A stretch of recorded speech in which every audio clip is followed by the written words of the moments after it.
সে এই 15 জানুয়ারির মধ্যেই, কারণ 15 জানুয়ারি তারা সেদেশের জেহাদিরা, সেদেশের মৌলবাদীরা, সেদেশের জঙ্গিরা খিলাফত প্রতিষ্ঠার ডাক দিয়েছে। ইসলামিক খিলাফত তারা প্রতিষ্ঠা করবেন এবং একই সঙ্গে সেখানকার সংবিধান, প্রচলিত সংবিধানকে বাতিল করে দেবে। এই ডেডলাইন 15 জানুয়ারি দেওয়া রয়েছে এবং সেই মোতাবেক গোয়েন্দা রিপোর্ট আসছে তা চাঞ্চল্যকর। পাকিস্তান নির্দিষ্টভাবে বাংলাদেশ জুড়ে একে একে জেল ভাঙবে জঙ্গিরা। এই প্ল্যানিংটা গত 1 বছর ধরে চলছে। জেলের আড়ালে জঙ্গি নেটওয়ার্ক চলছে, জেলের আড়ালে জেহাদি নেটওয়ার্ক চলছে।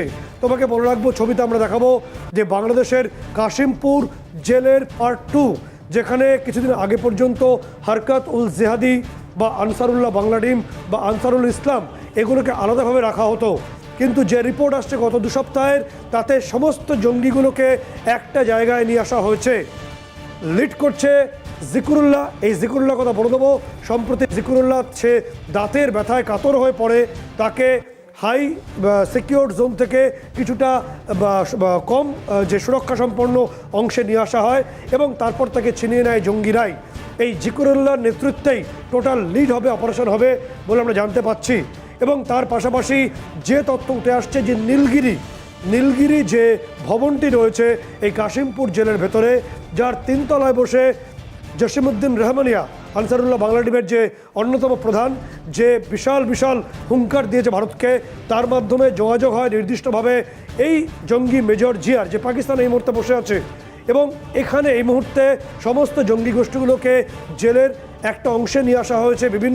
বাংলাদেশের বিভিন্ন জেলে এই এককাট্টা করা হচ্ছে এবং তার পাশাপাশি লাইভ স্ট্রিমিংয়ের মাধ্যমে শুক্রবার দিন বিশেষ করে তারা জেহাদের কর্মকাণ্ড এবং কিভাবে গোটা দেশকে জেহাদি কাজের মধ্যে প্রবেশ করাতে হবে, কি করে যুবকদের নিয়ে আসতে হবে, তার একেবারে টানা বক্তব্য পেশ করছে।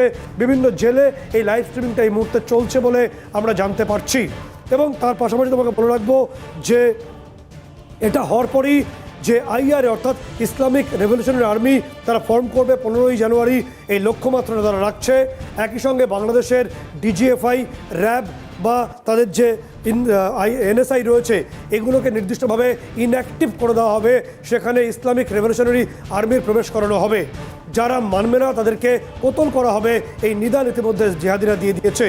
এবং মোটামুটিভাবে মোহাম্মদ ইউনূসকে সামনে রেখেই এই মৌলবাদ, এই জঙ্গিবাদের বা এই জঙ্গি রাষ্ট্রের জন্ম হতে চলেছে 15 জানুয়ারি। এই তথ্য গোয়েন্দা রিপোর্ট অনুসারে সামনে আসছে।